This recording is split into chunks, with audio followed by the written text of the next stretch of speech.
किसी गांव में यदि 100 वोट है और वहां पर सपोज कीजिए कि 20 गो आदमी उठ गया, किसी को 7 पढ़ा तो 7 वाला जीत जाएगा। 100 लोगों के वोट में 2 लोग खड़े होते तो 51 वोट जो लाएगा ना उसी को क्या होगा, जीत मिलेगा। राष्ट्रपति के इलेक्शन में क्या कहता है,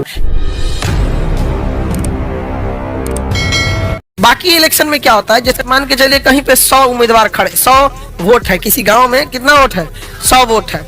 अब किसी गांव में यदि 100 वोट है और वहां पर सपोज कीजिए कि 20 गो आदमी उठ गया चुनाव में, 20 गो मुखिया उठ गया। सब गांव में ऐसे खूब होता है, हर रिश्तेदार में से एक उठ जाता है। 20 आदमी अगर उठ जाता है सपोज कीजिए, तो एक आदमी को औसतन कितना वोट मिलेगा, 5।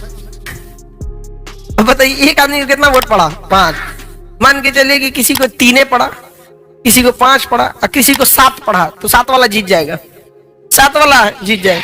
तो जितने ज्यादा उम्मीदवार इलेक्शन में खड़े होते हैं, जितने ज्यादा उम्मीदवार खड़े होते हैं, जीत का मार्जिन उतना इजी हो जाता है। जितने ज्यादा लोग खड़ेंगे आराम से जीत जाएंगे। अगर सपोज कीजिए कि 2 लोग खड़े होते, इसमें 100 लोगों के वोट में 2 लोग खड़े होते तो 51 वोट जो लाएगा ना उसी को क्या होगा, जीत मिलेगा। तो उम्मीदवारों की संख्या जब बढ़ जाती है ना तो बड़ा नॉर्मल वोट से भी आप जीत सकते हैं। और ये वोट काटने के लिए बड़ा सिंपल तरीका होता है, ये बड़ा लगाता है। अभी देखिएगा 2025 में बिहार में इलेक्शन होगा और अगर कोई प्रत्याशी रहेगा, लगेगा कि जीतने वाला है, तो उसी जाति का 2 और खड़ा कर देगा कि 2-2,500 वोट काट दे। समझ में नहीं आएगा। जब इलेक्शन में बहुत होता है ये सब।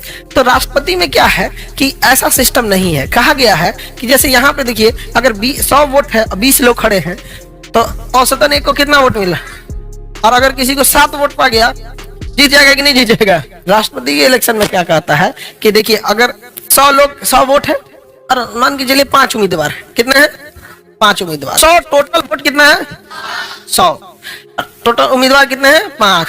तो कहता है कि 100 वोट में जितने उम्मीदवार खड़े हैं +1 लिख दीजिए, +1। जैसे मानिए कि यहाँ 4 आदमी खड़े थे और 1 और जोड़ दीजिए, टोटल वोट बटा उम्मीदवार +1 कितना हो गया, 20।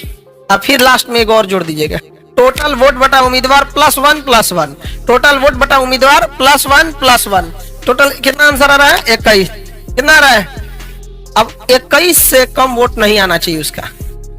समझ गया। जैसे मान के चलिए 4 आदमी खड़ा हो गया, यहाँ पे कितना आदमी खड़ा हो गया, 4 आदमी। समझ में। अब कई वोट जब ज्यादा लोग खड़े होते हैं ना तो कम में वोट पे आदमी क्या कर सकता है, जीत सकता है। अब कोई मान के चलिए एक आदमी आया 15 वोट, किसी का आया 18 वोट, एक का आया 15, एक का आया 18, एक का आया 19, एक का आया 20 वोट। 15, 18, 19, 20।